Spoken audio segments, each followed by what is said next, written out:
Penuhi cita rasa. Ya, itu dia demo duk mana, demo duk mana. Tak ada masalah sampai ni. Di mana-mana saja boleh layankan frekuensi RTM atau Karatek FM jugalah. Di zaman-zaman ni zaman digital nak cari orang tak ada masalah. Buka saja Waze ke, buka saja GPS ke, boleh tahu duk mana cik abang kita tu. Lagi mana ada teknologi di tangan. Dan sama juga radio juga, hanya klik saja. Dan hari ni untuk seketika kita nak bersama bercerita tentang teknologi juga berkaitan dengan digital, dan hadir untuk bersama di konti yang tidak asing lagi, bersama-sama dengan Ai yang sentiasa juga bersama dengan kita untuk di Kelantan FM ni, iaitu Tuan Haji Hasanul Firman Muhammad Effendi, merupakan pensyarah kanan Universiti Teknologi Mara Cawangan, Kelantan. Assalamualaikum, selamat pagi Tuan Haji. Waalaikumsalam warahmatullahi wabarakatuh. Selamat pagi. Alhamdulillah. Daripada dulu kini maintain Tuan Haji. Maintain ke? Alhamdulillah. Masa PKP pun nampaknya tidak ada pertambahan apa-apa. Tidak pertambahan ketinggiannya kilogram. sama. Cuma amal semakin lebar. Baik, alhamdulillah, terima kasih untuk Tuan Haji kerana sudi untuk bersama dengan kita. Dan kita pun tahu Tuan Haji adalah merupakan salah seorang yang kepakarannya adalah tentang bidang dunia digital. Kalau di alam maya memang aktif dengan nama pokciknya. Ataupun kalau di kalangan studio dipanggil Sir ya Tuan Haji. Sir Firman. Nama manja lah tu. Sir Firman. Sir Firman. Sir Firmanku lah. Sir Firmanku. Okey. Baiklah. Untuk hari ini perkongsian kita adalah berkisahkan tentang cerita tentang digital, iaitu ataupun nak berbicara tentang tenaga kerja digital penjana ekonomi baru. Baik, kita panggil Tuan Haji lah. Sir pun boleh, Tuan Haji pun boleh belaka, asal bahagia. Okey, baik. Sebelum kita pergi lebih jauh lah Tuan Haji kita. Jadi sebelum kita menjelajah lebih dalam lagi, mungkin Tuan Haji boleh kongsikan sedikit lah apa yang dimaksudkan dengan tenaga kerja digital dalam bahasa mudah kita orang Kelantan. Okey. Assalamualaikum warahmatullahi wabarakatuh. Selamat pagi semua kepada para pendengar, kepada DJ Haji, kepada DJ Sus Menada tu duduk tepi tu. Ya. Dia jadi asisten hari ni. Dia jadi asisten. Terima kasihlah jadi asisten buat cik hari ni. Asisten buat cik. Bahaya ni Sir. Jangan. Kita tukar benda lain sikit lagi. Okey. Alright, so bila kita bercakap tentang digital, apatah lagi kalau sekarang ni kita nak spesifikkan kepada tenaga digital. Dari segi definisinya mungkin pelbagai kita boleh bagi tahulah. Tetapi saya nak bagi tahu secara mudahnya lah. Secara mudah, perkataannya mudah. Kalau kita sebut tenaga kerja ni pekerja lah. Orang kapal pocik panggil employee. Okay? Orang kapal employee? Orang kapal panggil employee. Orang Jerman? Orang Jerman panggil set kita. Okay? Bermaksud pekerja yang mempunyai kepandaian, kepandaian dan kemahiran menggunakan perisian aplikasi tertentu dalam melakukan kerja-kerja dan pengoperasian secara dalam talian, secara digital. Dalam konteks, tak kira lah konteks kandungan digital ke dan platform digital. Contoh kandungan digital seperti kita ambil gambar, fotografi melalui telefon bimbit, smartphone kita, dan kita mampu untuk membangunkan infografik, blog post, copywriting. Sekarang ni orang sebut pasal copywriting ataupun dengan perkataan mudah difahami, penulisan iklan. Copywriting ialah penulisan iklan. E-artikel, audio, video, e-book, email, newsletter dan sebagainya. Itu dalam konteks dipanggil kandungan digital content. Dan satu lagi yang perlu difahami ialah kepandaian dalam konteks dipanggil platform digital.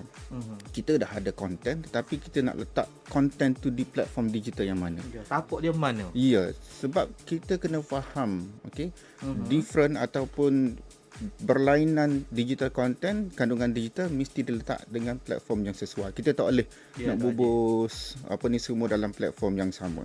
Kalau TikTok dia ada konten dia. Kalau YouTube dia ada konten dia. Facebook, Instagram, Twitter, Tumblr dan sebagainya, dia ada konten-konten yang berbeza. Tersalah konten letak dalam platform yang lain, dia tidak berkesan. Dalam konteks digital marketing itu cukup penting. Alright, so ringkasnya itulah yang saya nak masukkan apa yang disebutkan digital, tenaga kerja digital. Hari ini kita memang terpaksa adapt, sesuaikan diri kita untuk menjadi orang yang pandai, yang pakar untuk menggabungkan antara konten digital dan platform digital. Sebab kalau tengok hari ini pun kita bersiaran secara digital. Orang kata online, live online. Tak?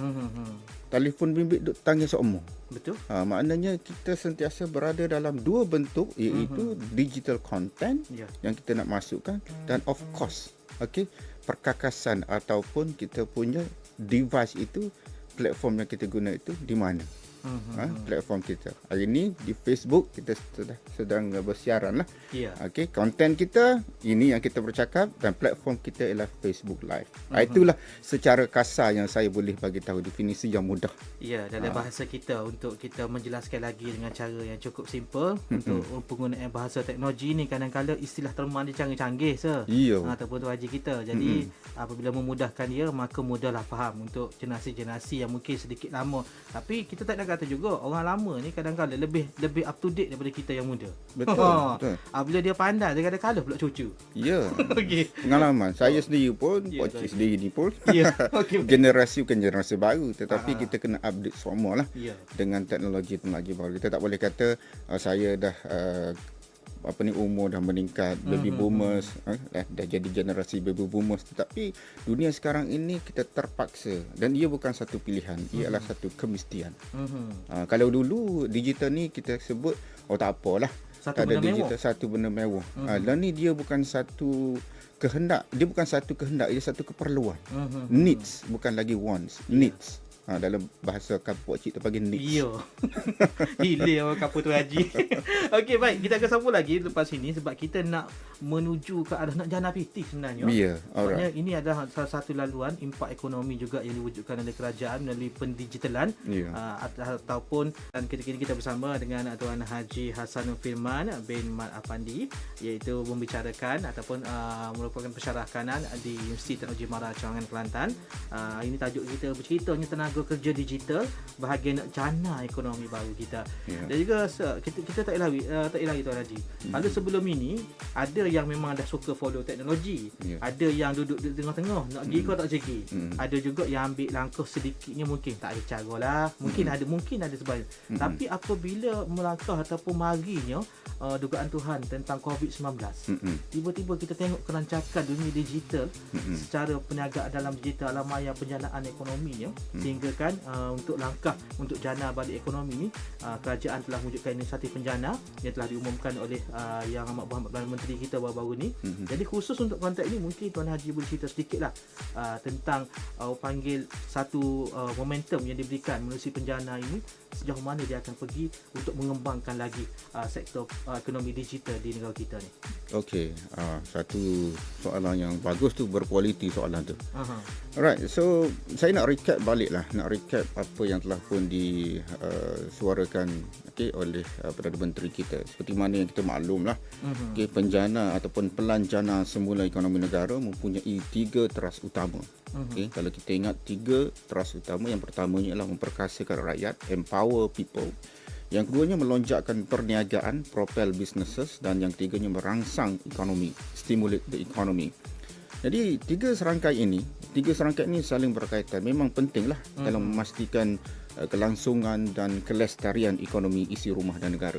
Ya. Dan kalau kita lihat di dalam inisiatif penjana ini, dia terdapat 40 inisiatif bernilai 35 bilion di bawah penjana. Sebanyak 10 bilion merupakan suntikan fizikal langsung daripada kerajaan. Dan ada beberapa inisiatif yang bersangkutan dengan ekonomi digital yang disebutkan oleh DJI tadilah. Dan kalau kita lihat peruntukannya cukup besar sebenarnya. 75 juta diperuntukkan bagi menyokong pertumbuhan ekonomi gig dan kebajikan pekerja sektor itu. Okey, apa itu ekonomi gig? Saya rasa saya telah huraikan dalam siri-siri yang lepas bersama dengan DJ Ella hari itu. Di dalam 75 juta itu, sebanyak 25 juta disalurkan kepada MDEC, Malaysian Digital Economy Corporation, bagi program Global Online Workforce ataupun nama singkatnya ialah GLOW, untuk membimbing rakyat menjana pendapatan dalam talian melalui pelanggan, bukan sahaja pelanggan di dalam negara kita, tetapi pelanggan di luar negara secara globalnya. Dan yang keduanya ialah geran padanan sebanyak 140 juta diperuntukkan untuk sesi latihan, subsidi penjual dan bantuan penjualan bagi mendorong perusahaan mikro dan PKS beralih kepada khidmat digital ataupun e-dagang. Itu dua benda perkara besar. Saya nak masukkan lagi, nak recap balik lagi, iaitu kerajaan juga menggalakkan penyertaan perusahaan mikro dan PKS dalam aktiviti e-dagang dengan bantuan latihan. Sebanyak, kalau kita tengok hari ni kan, di universiti ataupun agensi-agensi yang tertentu telah pun mengambil satu inisiatif membantu melatih para usahawan mikro dan PKS ini untuk mereka lebih dekat dengan dunia digital. Sebab tak guna kalau kita mempunyai satu sistem yang bagus, kelengkapan dan prasarana yang lengkap, tetapi kita punya kemahiran ilmu yang ada di kalangan usahawan kita masih ditakuk lama. Kebersediaan untuk masuk itu. Jadi kita mesti mengambil peranan kita masing-masing. Kerajaan telah mengambil peranannya dan kita sebagai rakyat dan usahawan juga mesti mengambil peranan untuk sama-sama bergerak menjanakan ekonomi, bukan saja untuk kendiri, untuk diri kita sendiri, tapi isi rumah, dan akhirnya dia akan bergerak seiring dengan ekonomi negara. Dan sebab itulah saya kata ini suatu benda yang cukup serius. Kerajaan telah begitu serius menggerakkan ekonomi digital ni dalam suasana yang sekarang ini, lebih lagi pandemik. Pandemik ini berlaku saya rasa sesuai dengan keadaannya. Saya tak tahulah ini adalah perancangan Tuhan.